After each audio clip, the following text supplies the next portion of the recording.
morning. I think it's time to start our quarterly VDA meeting. Summer, will you call the roll, please? David Mason. Here. Dr. Mack. Here. John Blankenship. Here. Nancy Ashlock. Here. Kenneth Gertie. Here. April Danahay. Here. David Smith. Here. Jeremy Heiss. Here. David Clinton. Here. Keaton Francis is not here. George Pankinen. Here. Dwight Hughes. Here. And Dr. Darrow. Here. You have a quorum. Okay, all right, very good. Item number 2, consider approval of minutes on the regular meeting of the Vance Development Authority of October the 15th, 2024. Move to approve. Second. Have a motion and a second. All those in favor, please say aye. Aye. Opposed, same sign. All right, motion passes. Item 3.1, an update on the Eisenhower Elementary School project, and Yeah, I would just say, which one? before he mentions, I know reached back, OLDCC folks had called me, Jay and their director called to talk about some issues. We do have the grant is in the portal and all that, but there were some questions that came up on the size of school, and they consequently had some calls the other day with the Air Force to make sure we had all of that correct and we're all on the same page, so you might want to. Yeah, we had a good meeting last Friday with the Department of Defense, as well as some members from Vance Air Force Base were there. We are in the portal. Our application was submitted before Christmas. The Department of Defense asked us to update something. Seems pretty easy. Unfortunately, our application's been locked, so as we submitted it. So we're currently trying to get the application unlocked so we can update the numbers. One of the questions that they had was student capacity numbers. We've settled on 350. 350 would be enough for 50 grades of 7, pre-K, K, first all the way through 5th. So 50 times 7 is 350. Still waiting a little bit of information from Vance Air Force Base, but I talked to Colonel Little yesterday. Colonel Little was getting me that information. So we are working the process.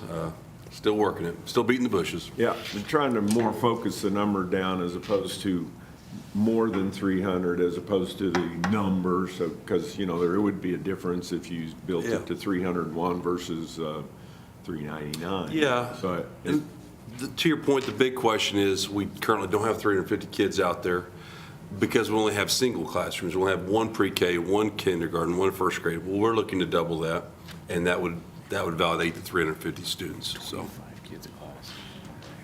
also, Mayor Pankton, I sent you that information for. Yep, got it. Appreciate that too as well. Yep, yeah, and our meeting's this afternoon at 2 o'clock. Perfect. And I know the mayor updated us on some other issues, but again, we're still working on, I know George has a military planning commission meeting, so we'll still be looking for those dollars, but Mayor, you might want to add anything. yeah, and Dr. Darrow, I know you know this, but some of us, you were at one of those meetings with some of our state legislators, and they do have they're wanting to harden up Altus and Enid, and willing to put some money towards that, and they even mentioned a number of about $4 million that they felt like they could come with also to help offset some of that 6. Yeah. So, like everybody else, I'll believe it when it's in the bank, you know, but it's better than them telling us no. Sure. We'll take every little bit helps. Every little bit helps, and appreciate Mayor Pankton getting that information for later today. And so every little bit helps, and we're ready. Just to wish it was a little bit quicker. It's just Moving at the speed of government. yes, sir. Okay. I will say too, in talking to Patrick O'Brien, the chairman or the director of OLDCC at the federal level, he's the one that administer the grant, and when in the conversations that he had, you know, you guys are going to really be excited about this because of gyms, safe rooms, all these other things. So they're about as excited as we are for that new facility. So, and he's the one that administers the dollars for DOD. So that's good. Good. Any other discussion on that? Okay. Item 3.2, update on the current military construction MILCON appropriation, the squad ops facility, engineering process, and timing. Again, that's, our number one issue that we work with on the federal level. As you all know, we had dollars received for the engineering for that, so to hopefully move it forward, so it could eventually get in the FIDEP or the 5-year plan, or be, either in the regular president's budget, or is it eventually considered for some kind of ad or not, but that can't be done until that's done. I hadn't talked to the colonel in a while, so I don't know where that's at. I understood that engineering would probably start sometime this year, so. Sometime this year, it hasn't started yet. Yeah. So once that happens, and, it's usually get it 30% design, then we can actually start having more serious discussions about it, so. All right. Item 3.3, discussion on the Enid and Vance Air Force Base priorities for the Defense Community Infrastructure Program, or DCIP, water line replacement, and the power resiliency project. So those, as you know, every year we try to always task whoever the wing commander is, hey, what's your priorities? What can we work on? We have limited dollars, so we try to work at the local, state, and federal level to help with things. Myself and the mayor and city manager went out and met with Colonel Throckmorton and his staff to talk about those issues. One of them is a water line. I know for all of you that don't know, they've replaced all the water lines, all the old facilities, galvanized pipes and stuff out there at Vance, put a new tower. And so even with all of that done, the old water line that supplies from the tower at Meadow Lake to the base is an old line that needs to be replaced. So it's not, they don't have, good quality, as good a quality of water as they could have. So we know that's an issue that we're looking at. So we'll talk about some options we got there on that. And then the other issue is, we've always heard us talk about their power resiliency, either having an alternative power source if it went down, or some kind of resiliency project. Well, they have a power expert out there that works for them. That's all of that discussion was way over my head, but essentially, if we connect our substations on the east side of town with the substation on the west, I don't recall the exact addresses, but it's one east, one west, and tie it to their substation at Vance, then if any one of them are down, you have the ability to feed them, and the likelihood of having both substations in Enid down at the same time is pretty remote. It's not that it couldn't happen, but it could. So anyway, we've had worked with OG&E. We've met with them, had a call yesterday to they gave some preliminary plans. We kind of rolled that back and said, well, it wasn't quite what we were talking about. Here's what we're talking about. So we reiterated that. They're going to come back with us. I know their top line cost for that yesterday was about $5 million. The cost, Colonel, I don't know if you've heard this, probably to do the exact connection like they were talking about where we tie in, there'd have to be a line somehow come into Vance Air Force Base that ties these together, and I won't get into all that detail yet. We'll do it once we kind of get the final, but that's what we're looking at. That seems to be something that's good for Vance Air Force Base on this resiliency issue, but it's also good for Enid. So, and that project looks like, and they don't know exactly, but they're looking at probably somewhere in the ballpark 8 to 15 million, somewhere in that area. Now, we'll see, but I don't, it could be lower than that or whatever, but they know it's certainly more than the 5 million. The other thing that was asked, and I told them to go ahead and get a number for me, is this issue about generation, that if they created just an alternative power source. And I told them, regardless, when we do this, we still want to look at that option, because I know all the meetings we have in DC, the assistant secretaries or whoever we're meeting with are telling us we'd like to have everybody have the option to be off the grid. So we'll get a cost of that, so we'll know and all that. So that's, anything else you can add to those two infrastructure issues? No, sir, I just emphasize that this is good for our resiliency, but it also allows the city to feed both sides through Vance. So it adds resiliency to the city's power grid and to our, at the same time. And it looks like, because we have potential dollars for the water line from the state, that more than likely DSIP would be the avenue we would use for this power resiliency. And what really works on those two, at DSIP, the Defense Community Infrastructure Program, or like he said, the issues that help both the base and the community score higher. So that's a good thing, because it certainly would be good for Enid as well. Any other comment? Item 3.4, update on Enid Woodring Regional Airport Facility and the current Oklahoma Strategic Military Planning Commission requests. Keston? Good morning. Appreciate you all taking time out of your day. So right now, our current request for the Oklahoma Strategic Military Planning Commission, working with Mayor Pankinen here, was for the purchase and installation of a new backup power generator for the airport terminal building. Of course, we have quite a large presence of Vance Air Force Base aircraft utilizing the airport on a pretty normal basis.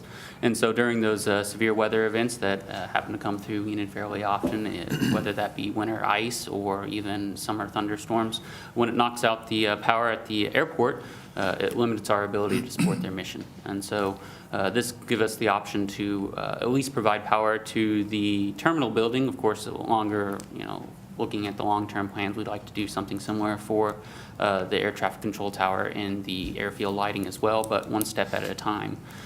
Try to get the terminal building up and running. That way, if the power does go out, we can still run credit card machines. We can still offer a place for them to debrief and brief for their flying missions, and then run credit or support them in any other way that we can through the terminal building. As for the facilities going and what's going on out at the airport, of course, we just finished last September, officially finished the DSIP projects that we had going on out there. The new joint use hangar is now open and operational. In fact, this past weekend, stuffed it full of T-38s, or gosh, it might have been 2 weekends ago now. It kind of all blends together when you're this busy, but we had it stuffed completely full of T-38s, utilizing that heated hangar, making sure that they were thawed out and ready to go so that there was a minimal impact to operations for them as that cold weather moved through. And of course, South Ramp completely open and able to park on, and our new South Ramp hangars are completely full with GA tenants that are utilizing those nice new hangars. Projects upcoming. This fiscal year, we have our 1735 rehab project that will be done.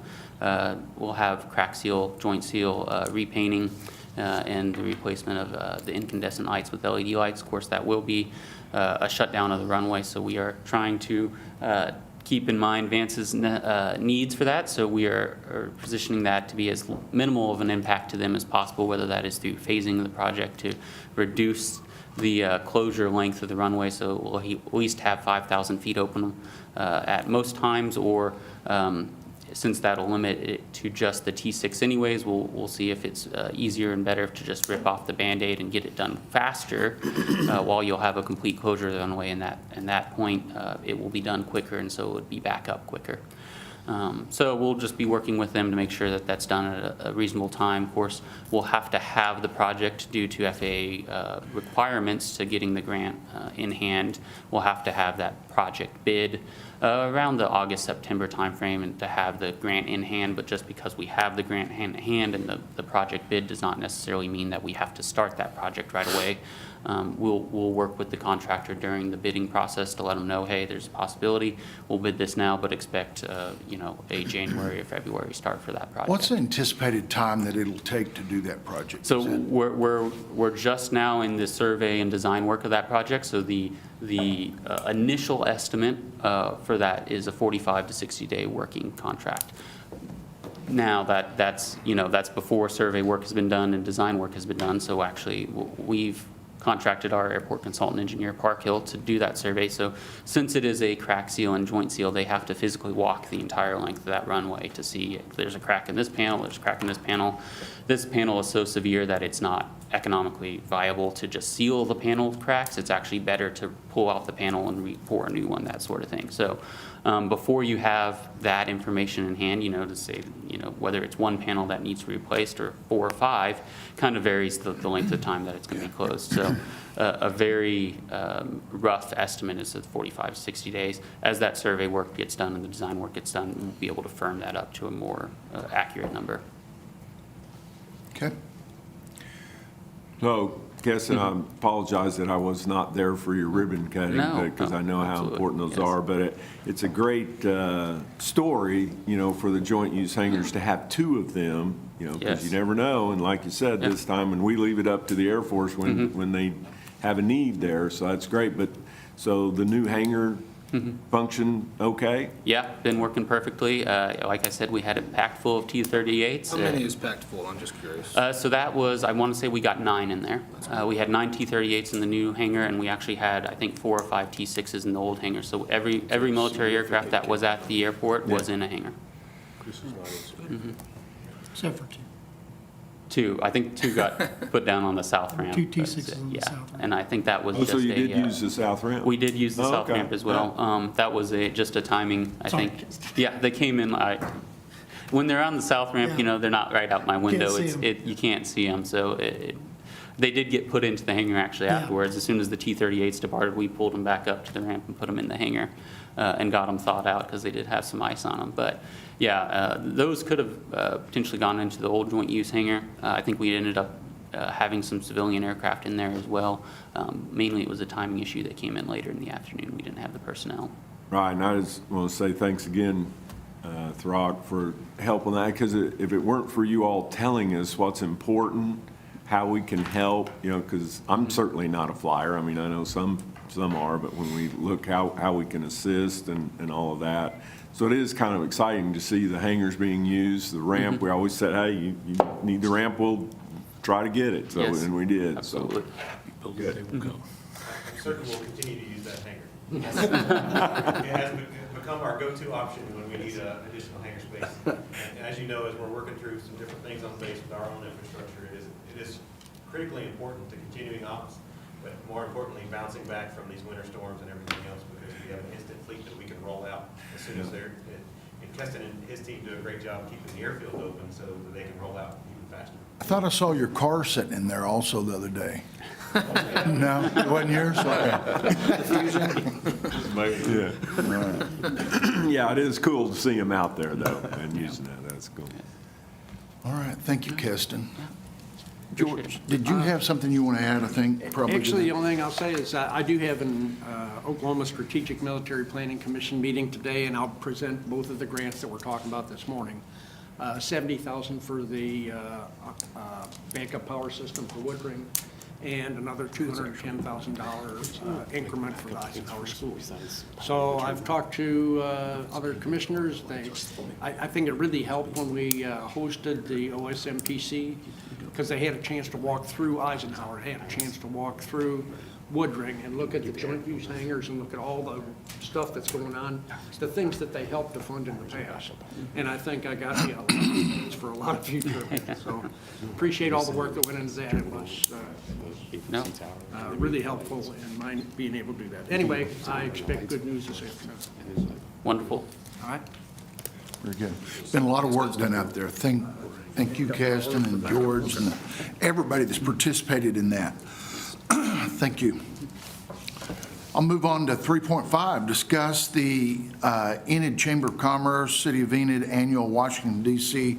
fly-in, which takes place this year, March 24 through 27.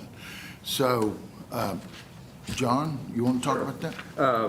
As you mentioned, the dates are 24 through 27. We anticipate that Monday and Thursday are travel days for most parties. Mike is efforting right now to get our Pentagon schedule worked out. We think that that'll be on Tuesday. Tuesday. Yeah. So Not sure of time military yet. briefings. A lot of these topics that we're discussing today, we'll want to highlight those. And, just a general overview of what Enid is trying to do to support Vance Air Force Base. We've got a great story to tell there. Wednesday will be on Capitol Hill. We'll have briefings or meetings. Right now I have meeting set with Congressman Lucas, Senator Mullen, and Senator Langford. We'll be trying also for Congressman Cole and Hearn. We have our legislative receptions set on Wednesday evening, usually have military brass, a lot of military officials that attend that, as well as all the congressional offices in the Oklahoma delegation, and the elected officials and the support staff. So, Okay. And Colonel, we're working with the liaison office, the Air Force Senate and House liaison office too. And we never know who it is, and especially now since there's going to be new appointments and all that, but generally we always ask for the chief, secretary, you know, the Assistant Secretary of Installation, Environment and Energy, and the Installation Secretary. We never know who we may or may not get.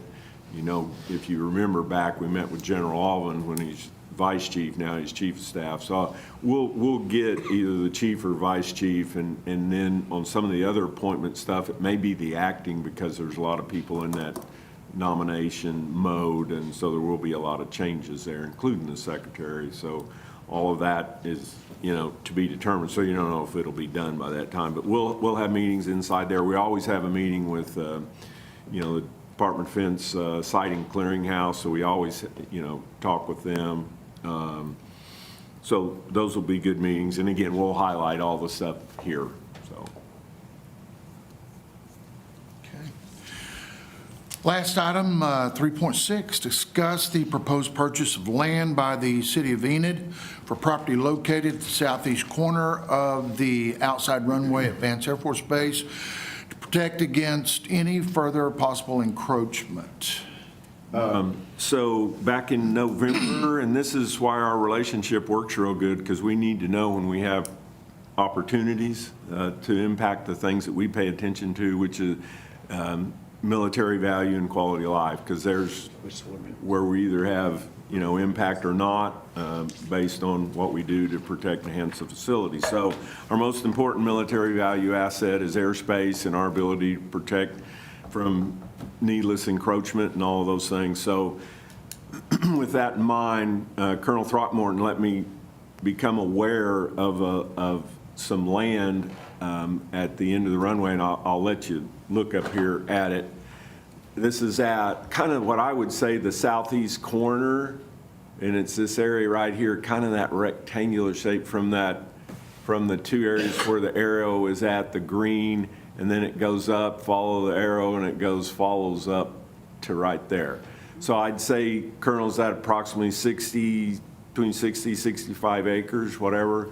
Now, to be real honest with you, and I've looked at, you know, because as you all know, we purchased 158 acres because we had no acres to expand after the 95 BRAC, none. So we did the 158, did the 130 or so in front of the east gate. So east and west gate, we got property out, and then there was 12 acres back at the south end of the runway that we did for an environmental concern. So now we've moved from 0 acres to expand to now more acres to expand. I'll be real honest with you, and I told the wing commander this too. I would have never guessed that we didn't have control of that property there. And so anyway, when it was made aware to me that could be purchased, I had, or the people wanted to sell it. I think it's an elderly person that lives out of state. And that I let the mayor know that, because I said, this is one of the most important things we do, that we can help the facility. So he went to work on trying to put that together. So now you're going to see that is going to happen tonight. But I just wanted you all to be aware, because it's happened between when we had one of our last VDA meetings. But because we have such a great relationship with the base, when you have a critical need, we try to go do it. And I told the wing commander when he called, I said, well, sir, I appreciate you letting me know that. We'll see what we can do. Well, then to see what we can do is we're going to purchase that property. So that's a good deal. So I thank you for letting us be aware of that. So Mayor, I'll let you add anything you want to add. But No, nothing other than I think we were all surprised that we didn't already own that. But as of tonight, we will. And I'll just echo what Mike just said. You know, it's a relationship. That's something we take very serious. And, you know, when the realtor called me and we talked, he said, you know, we're going to put it up for auction, and we have some people that are interested in hunting out there.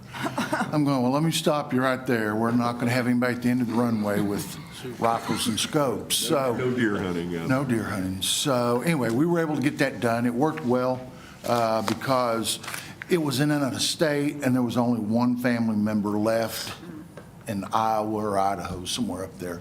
And they just wanted it to go away. So it worked well for everybody. Yeah.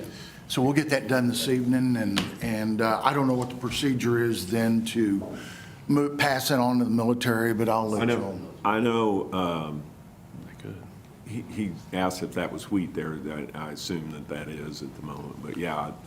Well, getting rid of the wheat and gets rid of, any wheat we can get back from the runway, Right. also reduce the waterfowl. The other thing, Colonel, you said something about you had a waiver for something. Is that for lighting or your approach issues or? The runway lighting system is on a waiver right now because it's non-standard because we didn't have full access to the land to put in Yeah. the full system. So this acquisition, if it goes through and it's approved by everyone, will allow us to fill that out and give a more robust lighting system for our construction. Right, and then Mayor, what we will do, your city attorney's very experienced at this. We did some of the original proffers of land back in 94 or 5, somewhere in that time frame. So we'll work through that whole process too. We're familiar with that. Well, that's the plan.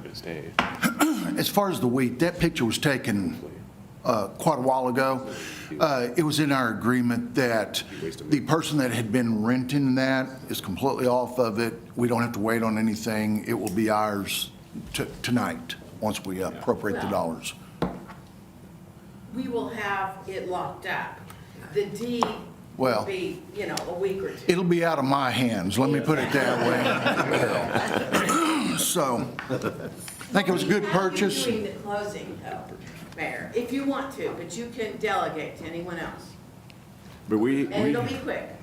But again, we have a lot of issues going on right now, but they're all issues that are important to Vance, and some of these have impact on our community as well. So we appreciate the relationship, and we look forward to getting this done, because we know any encroachment issues or airspace issues that we do, it's certainly a benefit. So we're going to always work to make those happen. All right. One more thing. George? Just a final thing that I thought would be appropriate to go ahead and announce here. I nominated Mike Cooper for a Champions Award with the Association of Defense Communities. He's been active with them for probably 25 years. 30. Served as their chairman for 2 consecutive terms, the only person in the U.S. that's ever done that. But he's done more for defense across the country, not just Enid, Oklahoma. In all those years. Anyway, he's been accepted for that award. We'll make the presentation at a later date and let people know when that is, but I just wanted to say publicly, thank you, Mike, for all you've done for all those years. Absolutely. And a little memento is not a very good way to say thank you, but it's all we've got, so. Thanks, George. All right, with that being said, we are adjourned.